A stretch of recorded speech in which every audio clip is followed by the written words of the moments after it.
welcome back to Coffee with Kerri-Lynn. It's a gorgeous day here in the far north of Maine, up along the Canadian border. We are having fall-like weather this morning in Aroostook County. We've had a few days of fall-like weather. The other day we were actually wearing sweatshirts. But fear not, Aroostook County, it's all about to end, because around 3 o'clock this afternoon we'll be up near the 80s in the Crown of Maine. I hope everybody's having a beautiful day wherever you might be. I hope you're having a day filled with fabulosity and dang good coffee, because you're going to need dang good coffee. I'm going to need dang good coffee. I'm just going to brew another pot of dang good coffee to get through today's episode. The world is a dumpster fire. I wish I could ignore it, but I can't. Culture, our culture is disintegrating. There is nothing connecting the generations anymore. I wish I could ignore it, but I can't. Society is falling apart. I wish I could ignore it, but I can't, because, well, I make videos for YouTube and complain about it. And this is what I do. I got to have knowledge of everything. It's absolutely insane. It's insane what is going on with our youth today. Today we are going to explore two completely separate, not one but two, completely separate murder cases that are in the news right now. It's big hot topics on the internet. It's big hot topics in Maine and in Georgia. These cases are not related. I repeat, these cases are unrelated. These two 17-year-olds did not know each other. They did things completely independently. And I say this because a lot of the social media groups involving the New England serial murderer are trying to connect dots everywhere.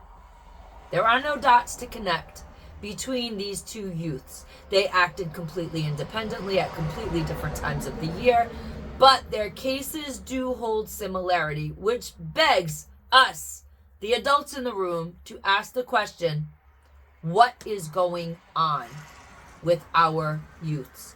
The kids are not all right, moms and dads, grandmas and grandpas, aunties and uncles. The kids are not all right. There is something going on. There is something attacking the minds of our youths, and we absolutely need to explore the situations.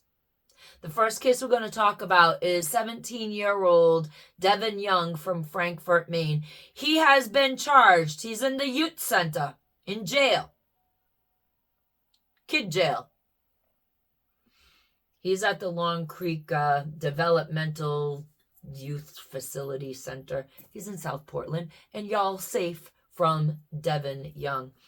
He is charged with depraved indifference murder of Sunshine Stewart. She was the paddleboarder that went missing on July 2nd and was found on July 3rd on 100 Acre Island down in Union, Maine.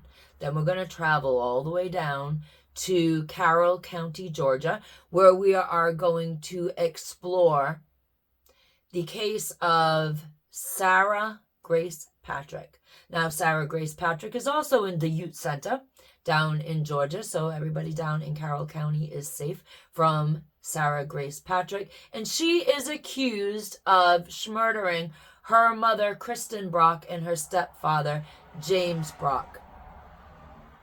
These cases do have some eerie similarities, and I want to go through their cases and explore these similarities, because something is wrong with our children, and we need to figure out why.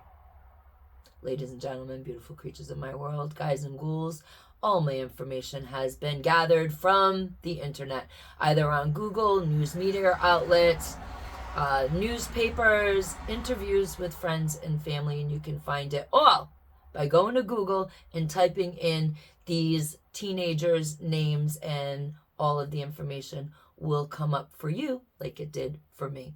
So everything I say is alleged. This video is for entertainment purposes only. If you learn something, that is for educational purposes, and I'm trying not to get my butt sued off. So if I don't say allegedly, the video is alleged. I did not interview anybody. What I say could be fact. What I say could be fiction. Who the hell knows? We won't know until both cases go to trial. Now let's get on with today's show. And beautiful creatures of my world, there is breaking news in the homicide case of Sunny Stewart. Stephanie Grinley. We begin with breaking news. An arrest has been made in connection with the case of murdered paddleboarder Sunshine Sunny Stewart. New developments in a case that rocked the Mid-Coast and got national attention, the murder of a paddleboarder more than 2 weeks ago. We are learning new details, including the name of the 17-year-old boy accused of killing 48-year-old Sunshine Sunny Stewart.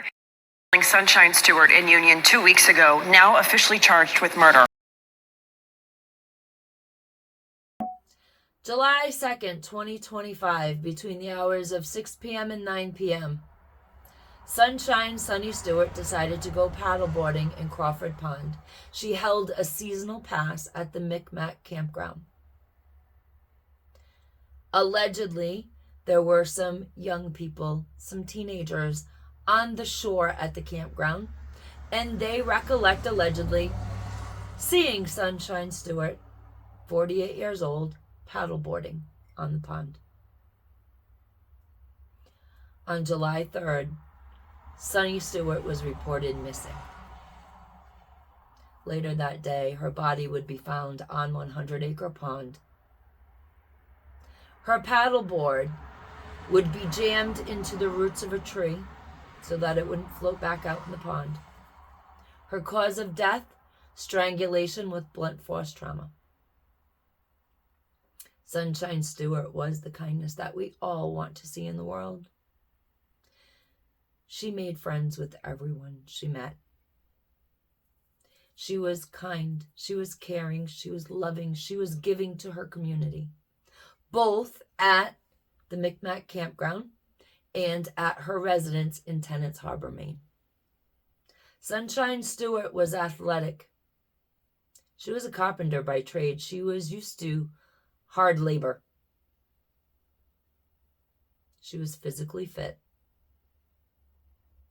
And friends and family say she was a fighter.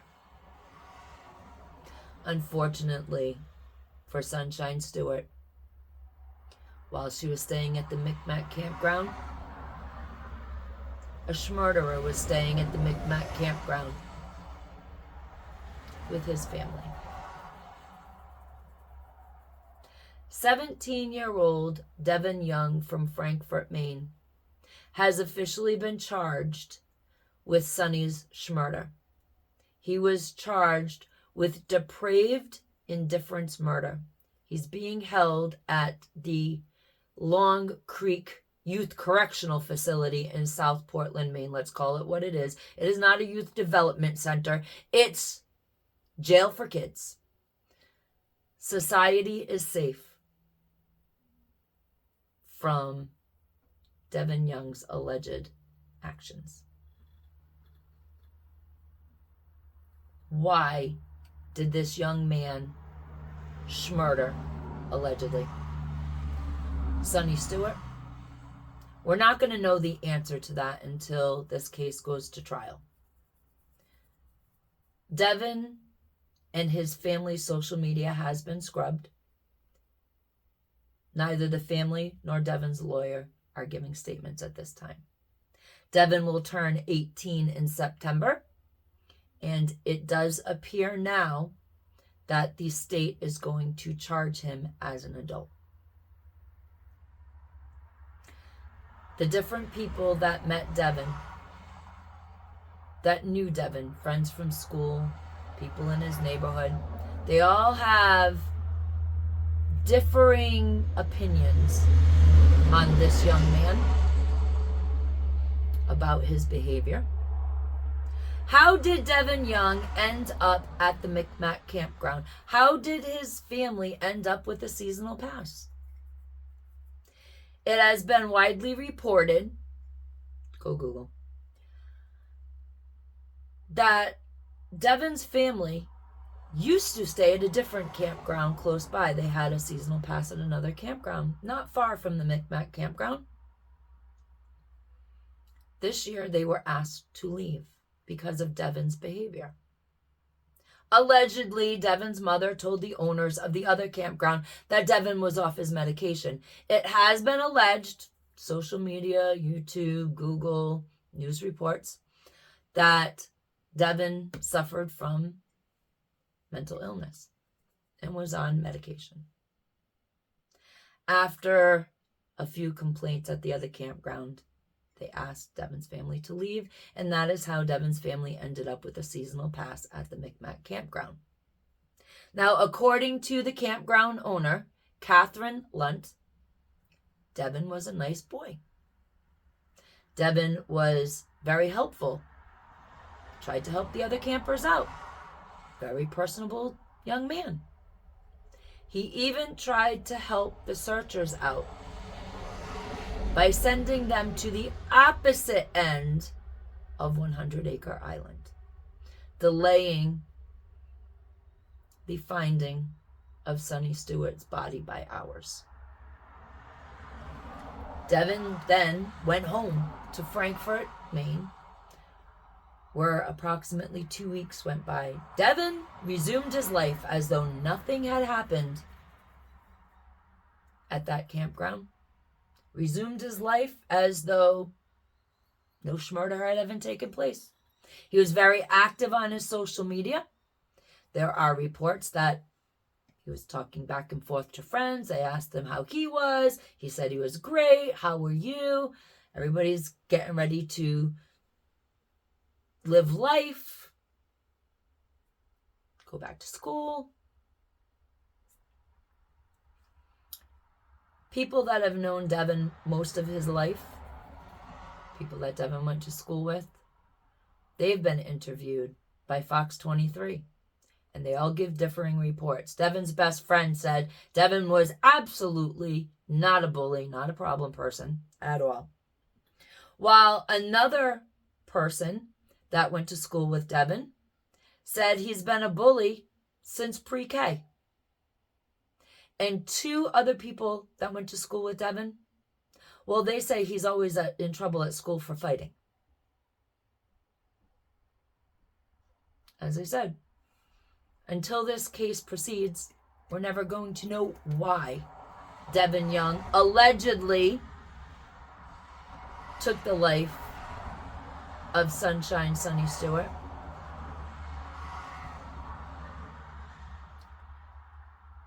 But there is something definitely cold and cruel in this young man's demeanor after the murder happened. We will stick with this case as it unfolds and rolls into the courtroom, hopefully very soon. We need to get justice for Sunshine Sonny Stewart. And we need to figure out what's going on in the minds of our youth.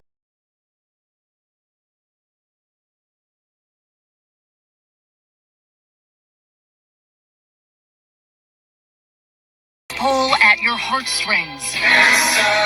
One after another appearing to show Georgia teen Sarah Grace Patrick crying after authorities back in February said someone shot and killed her mom and stepdad, Kristen and James Brock, in their Atlanta area home. Rain and thunder, the pain I'm under. This video showing what appears to be her mother's remains in an urn.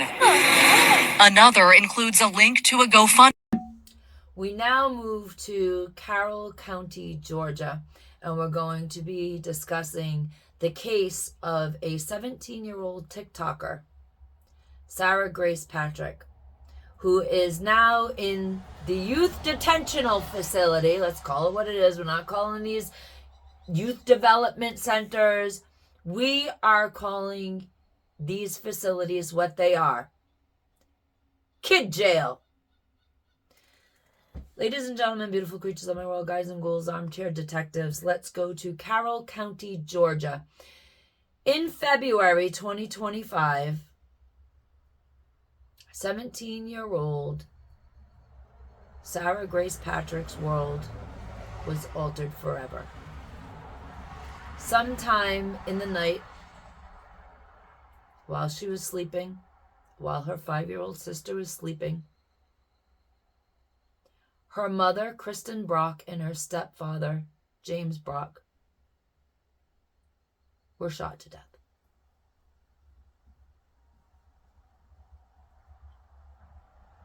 Her 5-year-old sister found her parents in the morning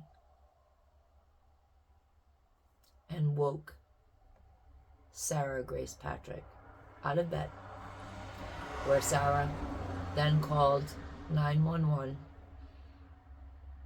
to report the demise of her parents.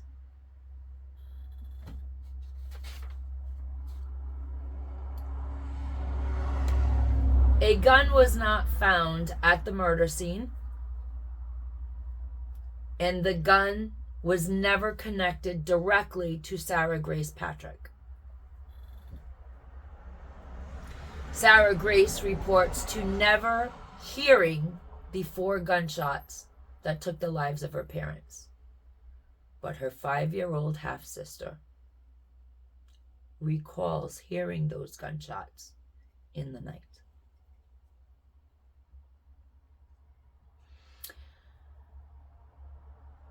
In June, Sarah Grace would reach out to the TikTok crime story community and ask TikTokers that report true crime to look into her parents' case to help solve that murder. In the meantime, Sarah Grace was making very weird TikToks of her own, apologizing for seemingly nothing on TikTok. Sarah used her TikTok platform to publicly mourn her mother and her stepfather's passing. Sarah's TikTok account and all her social media have recently been deleted. Sarah was arrested and charged with her parents' murder, but her grandfather believes that she's completely innocent. James Brock's niece, that would be Sarah's stepfather, his niece has been interviewed by several news media outlets, and she described Sarah as a quiet teen who interacted very well with the family. But she also said that Sarah was a me person. Sarah only thought about herself. And while all those months passed and there was no leads in her uncle's murder,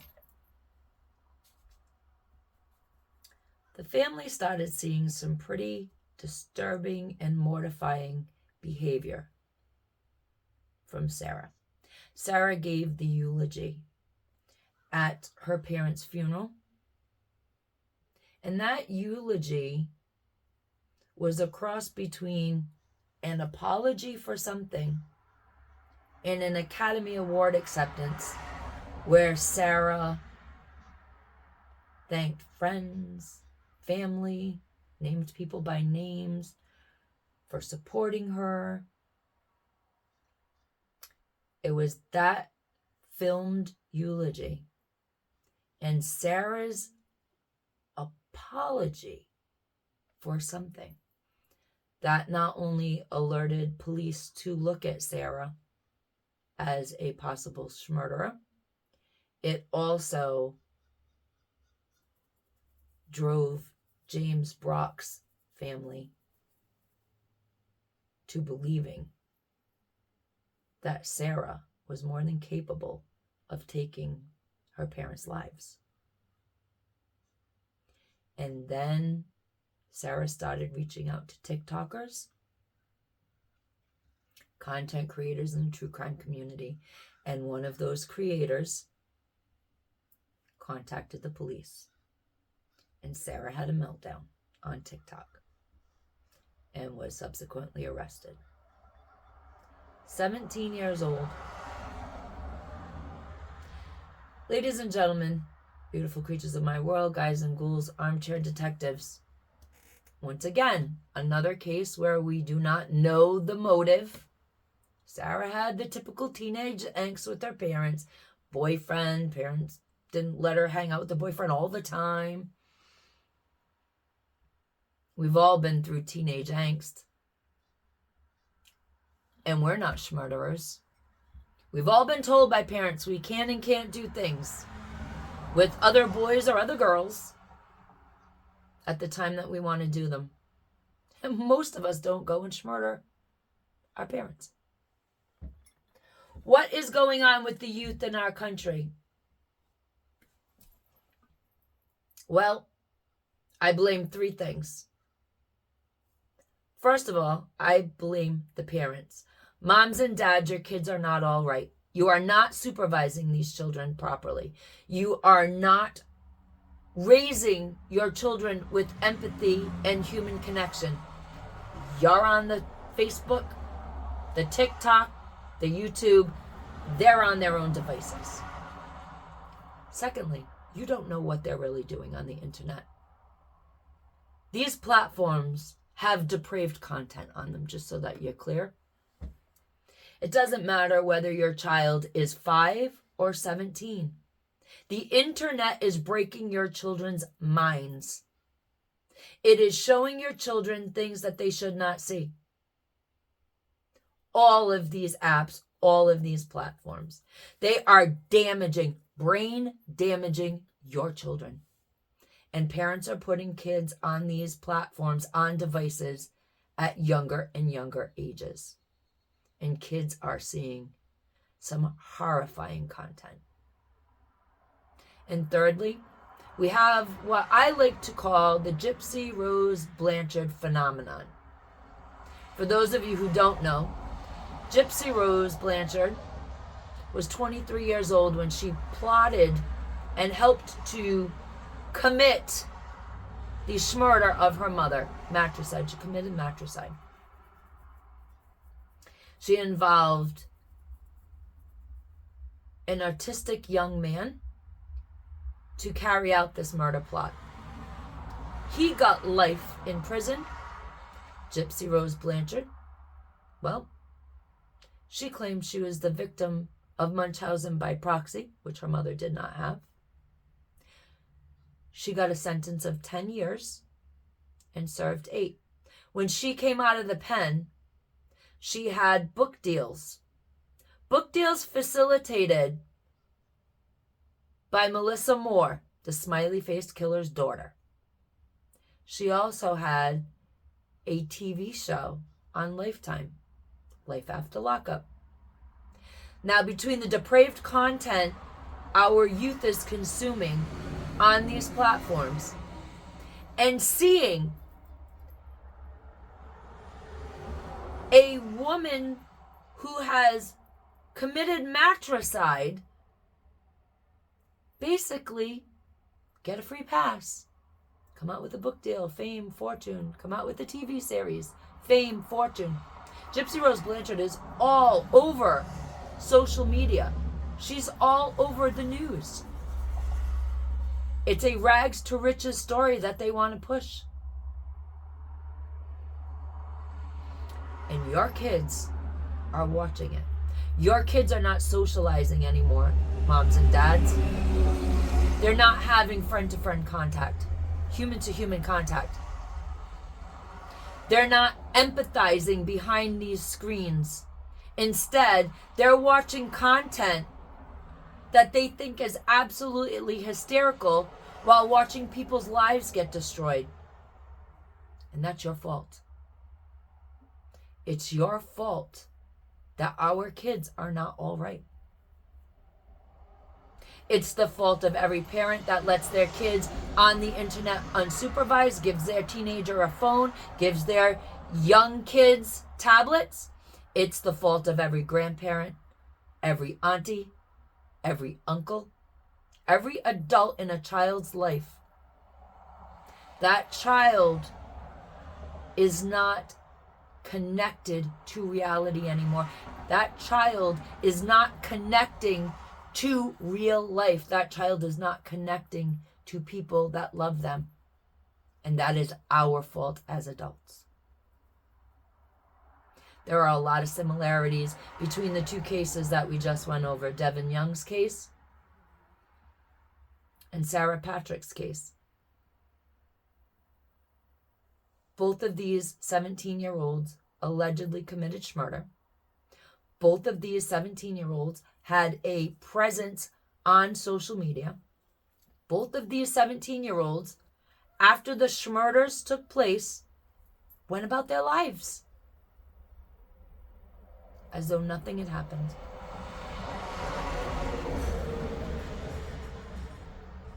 They were conversing with friends. Sarah was making TikTok videos, contacting TikTok content creators to help her solve the murder of her parents. Deven acted like nothing had happened on 100 Acre Island. Deven had directed the searchers to a different part of the island. Deven had secured, allegedly, that paddleboard in the roots of a tree.